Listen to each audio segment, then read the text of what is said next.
On attend toujours l'arrivée de Laurent Gbagbo, l'ancien président ivoirien. Son avion a atterri donc à l'aéroport d'Abidjan, Gauthier, et on attend bien sûr sa sortie parce qu'on le sait qu'il va traverser la ville d'Abidjan pour aller dans son QG. C'est ce que vous disiez, avec un dispositif de sécurité évidemment renforcé. Et puis donc ses partisans. Il est tout de même très attendu, Gauthier, Laurent Gbagbo, dans son pays. Oui, il est très attendu parce que à partir du moment, si vous voulez, où la crise des années 2010-2011 et la suite a été vécue par un certain nombre d'Ivoiriens, notamment de ses partisans, comme étant une forfaiture, comme étant finalement une accusation vaine et sans fondement vis-à-vis de Laurent Gbagbo. Je rappelle qu'il avait été accusé, on l'a dit à l'instant, d'avoir organisé des commandos de la mort pour terroriser ses adversaires.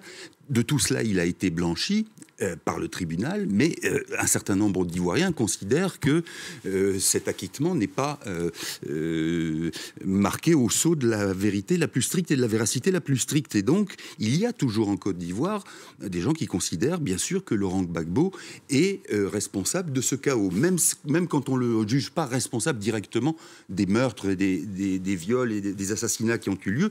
Il y a quand même cette responsabilité qui lui est attachés. De l'autre côté, pour ceux qui considèrent que Laurent Gbagbo est un héros, c'est aussi ceux qui ont considéré dès le départ, on l'a vu à un moment dans le reportage que vous venez de diffuser, Laurent Gbagbo a appartenu à l'Internationale socialiste pendant longtemps et que donc il représentait pour la Côte d'Ivoire, au moment où il arrive au pouvoir en 2000, une alternative par rapport à tout ce que la Côte d'Ivoire avait connu depuis l'indépendance en termes de chef d'État. Il y avait là une espérance d'alternance et d'alternative. Faut-il dire qu'elle n'a pas été couronnée de succès? C'est un euphémisme, dans la mesure où, et je reviens toujours à ce que je disais tout à l'heure, pardonnez-moi, mais encore une fois, on a du mal à distinguer aujourd'hui, de la même manière que c'était le cas hier, en quelle mesure le personnel politique ivoirien, et en l'occurrence, on va parler de Laurent Gbagbo, se distingue aujourd'hui du programme d'Alassane Ouattara et de ceux qui sont au pouvoir, hormis... Et là, c'est peut-être un ferment de solidarité envisageable, c'est le danger terroriste qui menace la Côte d'Ivoire. Et là, ça peut effectivement jouer d'union sacrée. Oui, le pays. Mais encore une fois, quand on fait face à ce type de danger comment dirais-je, oui, de risques majeurs, il faut aussi être d'accord sur un certain nombre d'autres choses, notamment comment on traite, comment on essaye de prévenir le terrorisme. Est-ce qu'il est exogène uniquement? Est-ce qu'il est endogène?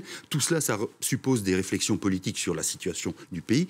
Et il n'est pas certain encore que Laurent Gbagbo et Alassane Ouattara, par exemple, aient la même approche de ce problème, même si on peut raisonnablement penser qu'ils ont tout intérêt, tous les deux, à faire front, justement, contre ce danger. Il est arrivé, en tout cas, Laurent Gbagbo, et on attend donc sa sortie du pavillon présidentiel. Il faut préciser qu'effectivement, l'équipe de Alassane Ouattara lui a permis d'atterrir au pavillon présidentiel en signe de réconciliation. Ce pavillon présidentiel, Gauthier. Oui, précisément. Alors, à ma connaissance, il n'y a pas de représentant direct du pouvoir. C'est essentiellement justement des partisans et surtout des institutionnels qui sont partisans de Laurent Gbagbo. Donc Alassane Ouattara ne va pas accueillir Laurent Gbagbo au pavillon présidentiel. Non, encore une fois, l'idée c'était que ce retour se fasse dans l'idée de la réconciliation, mais pas dans l'aspect triomphal que le retour d'un homme au pays engendre généralement. Donc c'était ça l'accord tacite du départ. On va voir comment ça va se dérouler, mais c'est vrai que si vous voulez, pour le pouvoir actuel ou pour ceux qui le soutiennent, une démarche un peu trop ostentatoire de la part de Laurent Gbagbo et de ses partisans serait perçue comme une forme de provocation. De dire on revient au fond à zéro, on est blanchi par la justice, nous n'avons rien à nous reprocher et nous rentrons en pays conquis. Ça serait déjà un mauvais présage pour la réconciliation.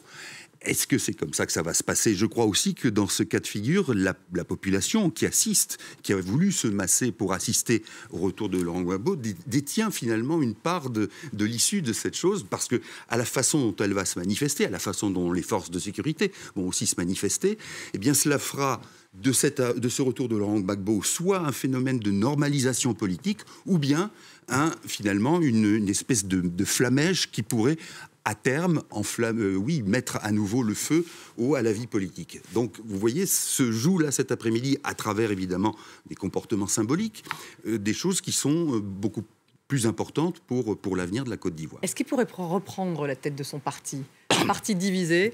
Oui.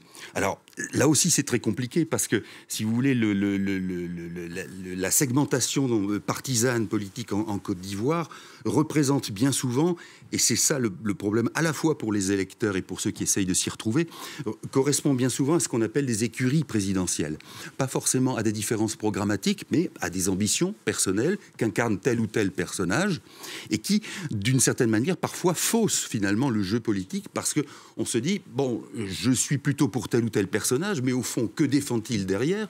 Comment se positionne-t-il par rapport à la politique actuelle ? C'est ça, si vous voulez, qui doit, normalement, avec le retour de Laurent Gbagbo, être dévoilé et rendu accessible aux Ivoiriens pour qu'ils puissent s'y reconnaître.